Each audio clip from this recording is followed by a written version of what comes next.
Welcome to your revision explainer on one of the biggest questions in philosophy. What is the relationship between the soul, the mind, and the body? We're going to cover the key thinkers and arguments you absolutely need for your A-level exam. So, let's dive right in. So, let's just start with the most basic question of all. What actually makes you, you?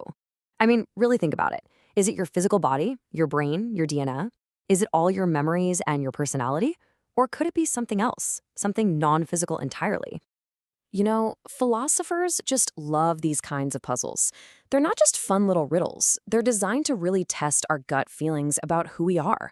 If you start swapping out body parts or you transplant a brain, what actually happens to the person? These thought experiments get right to the very heart of the whole debate. Okay, so here's our game plan. First, we'll set up the core problem. Then we'll meet the two main contenders in this philosophical boxing ring. We've got team dualism and team materialism. And finally, we'll have a proper showdown to see which arguments really pack a punch.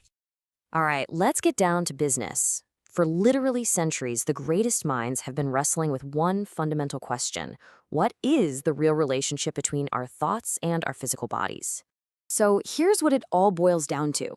Are we made of two different kinds of stuff or just one? The dualists say two. There's the physical body, and then there's a non-physical mind or soul. But the materialists, they say, nope, it's just one thing. It's all physical matter, and what we call consciousness is just what our brain does. All right, first up, let's hear from team dualism. Their core belief, their whole mantra, is that we are so much more than just a collection of atoms. They argue there's an inner, non-physical part of us that is the real us. And our first major player for team dualism is the one and only ancient Greek philosopher, Plato. For him, the real you isn't your body at all, it's your soul. So Plato had this amazing idea that our soul existed long before our body, in this perfect, eternal place he called the world of the forms. Our body, on the other hand, is just part of this messy, temporary world, and it acts like a prison that's trapped the pure soul inside. He used this famous analogy of a charioteer, which is our reason, trying to control two wild horses, our emotions and our appetites, to show how the soul should be in charge of the body. And this really gets to the core of Plato's whole deal. He was super suspicious of the physical world. He'd point out that our senses trick us all the time, right? I mean, a stick in a glass of water looks bent, but we know it isn't. For Plato, this was proof. It showed that true knowledge can only come from our soul's ability to use reason, not from our unreliable, deceptive physical senses. Okay, let's fast forward a couple of thousand years to a thinker who completely rebooted dualism for the modern age, René Descartes. Now, he wasn't talking about a spiritual soul quite like Plato. He was all about the rational, thinking mind.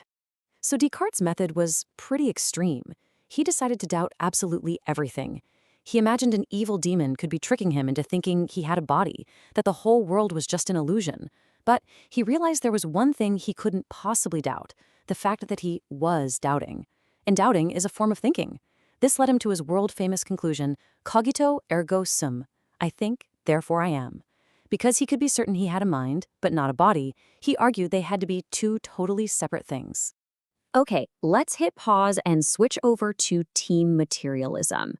These are the thinkers who look at the dualist view and say, hang on a second, where's the proof? And how is any of this supposed to even work? First up is Plato's very own student, Aristotle. And he's a really interesting guy because he's not quite a full-blown materialist, but he offers a powerful and very different idea from Plato's separate soul.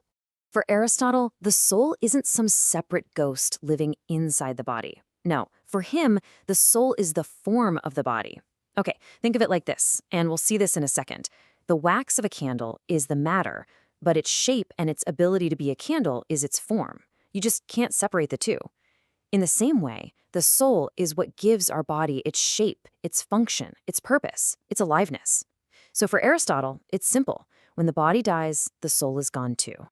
And here is that wax seal analogy in action. It's a brilliant way to see it. The imprint, the design, is the form, and the lump of wax is the matter. You just can't have one without the other, right? If you melt down the wax, the design is gone forever. Aristotle says the soul and body are just like that, completely inseparable. Okay, So Aristotle really set the stage for the more modern critiques of dualism, which tend to be much more direct and often grounded in logic and, of course, modern science. The 20th century philosopher Gilbert Ryle came up with this absolute killer phrase to mock Descartes. He said, Descartes' idea gives us this ridiculous picture of a non-physical ghost that's somehow pulling levers and pushing buttons to operate a physical machine, our body. But how? How does something with no physical presence make a physical arm move?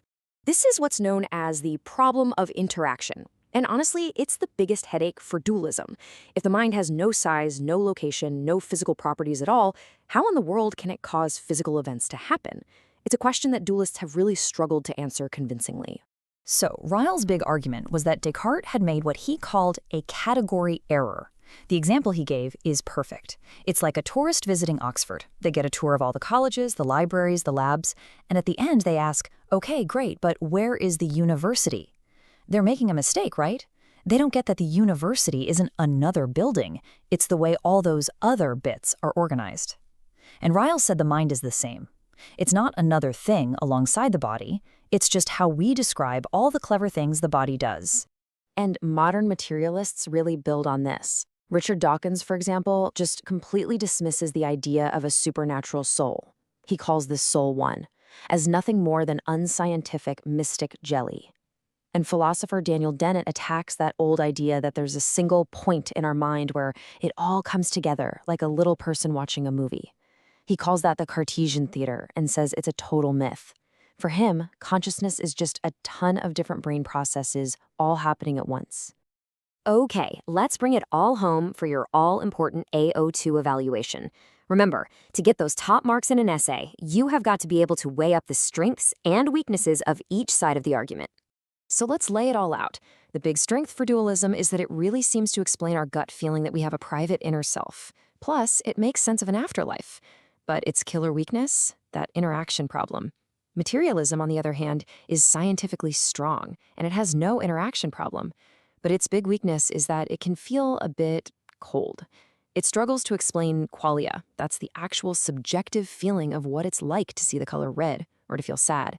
A fantastic evaluation point for any essay is to argue which of these weaknesses you think is the bigger, more damaging problem. And that is your whirlwind tour of the mind-body problem. It really leaves us with the ultimate question, doesn't it? Is our consciousness just science's last great puzzle? Something our incredible brains will one day fully figure out? Or is that private, inner feeling of just being you, timeless proof that we will always be more than just a machine?